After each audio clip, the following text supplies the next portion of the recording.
Some of the coldest air we've seen so far this season moving into the east, also the central U.S., with temperatures dropping way below average. Let's take a look at the upper level pattern. This tells the story as this cold air dives down into parts of the mid-south, into the deep south, all the way to the Gulf Coast. Across the west, a much different story. Temperatures on the way up, snow chances going down here with warmer temperatures. In fact, way above average here across California, Oregon. Look at this, all the way up into British Columbia and into Alberta, Western Canada, really warm. Here comes the coldest air we've seen so far this season. It's not winter, but we'll go ahead and call it the winter season as we head through November.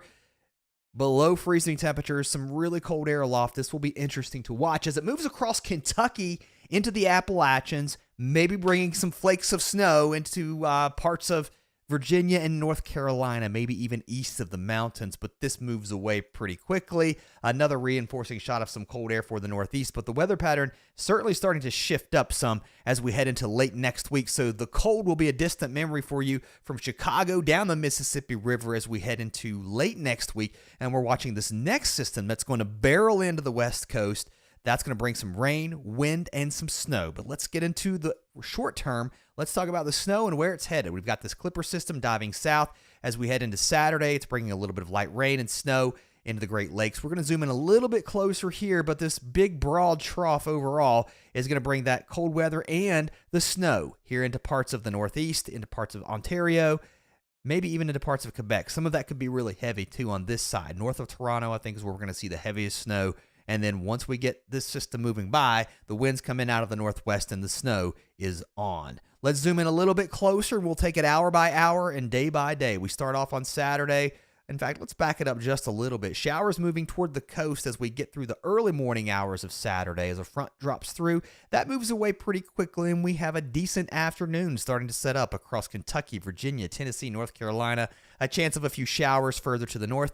This is where the snow is going to start to develop. We'll start off with rain showers. Maybe a few rain to snow showers behind the system, too, across parts of Iowa, Minnesota, Wisconsin. Certainly not a lot of snow, but then as this low pressure starts to develop, we'll see rain flip over to some snow late Saturday night into early Sunday morning across southern parts of Michigan. There's been some questions as to whether or not we're going to see this into Detroit.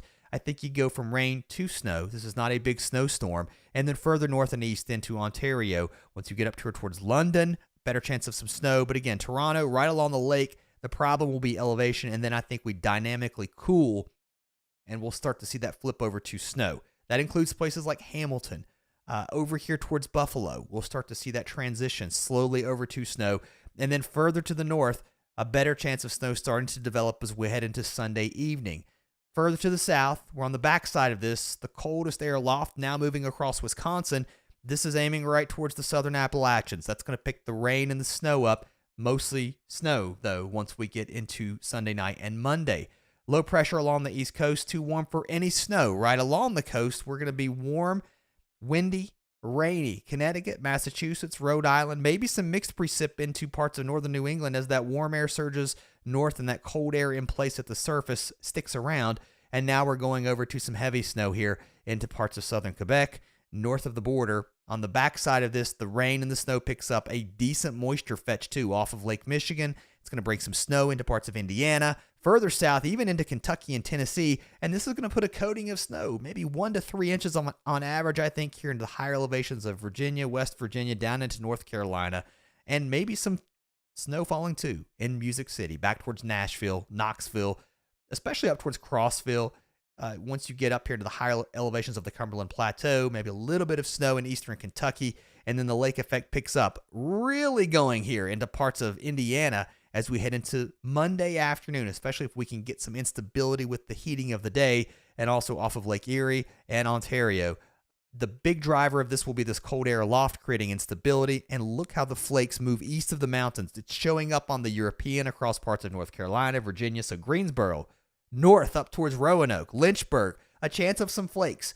I think the best chance would be, say, from like the New River Valley up towards the Shenandoah Valley, and then maybe areas west of that. But you might have enough cold air sticking around through the early morning hours Tuesday to see some light snow mixing in at times, and that pretty much moves away. And then we start to see warmer air aloft move in. It's going to put an end to the snow, and we're looking at rain mixing with snow now across parts of southern Ontario as we see warmer temperatures. So what's coming over the next couple of days is indeed going to be some of the coldest weather we've seen. We're going to look at the snow totals too, but here's a look at those air temperatures on the way down, all the way to the Gulf Coast. As we get up Monday morning, we're waking up in the 30s as far south as maybe even the panhandle of Florida. I don't think Panama City and Destin, you're going to get that cold, but move north up towards Birmingham, cold, below freezing, I think, and then well into the 20s across the Tennessee Valley and widespread low 20s, maybe even some teens further to the north. Monday night is going to be a cold one in the southern Appalachians. I think we get down into the teens, especially into the highest elevations across West Virginia, and then the cold air starts to retreat some, especially the further south and west you go. The coldest day, though, into the northeast, into southern Canada, heading into Monday night, Tuesday into Wednesday, and then warmer conditions on the way. Let's look at some of the totals with snow. This is the newest data coming in from the European, still highlighting the mountains of West Virginia. The pink is more than 8, 10, 12 inches of snow. I think Snowshoe sees a foot of snow out of this. I think even towards places like Mount LeConte, you get down towards Klingman's Dome into the Smokies, close to a foot, I think. Closer look at that in just a second. And then watch downwind of Lake Michigan here into parts of northern Indiana. Some places seeing more than 6 inches of snow, especially under the heaviest snow bands.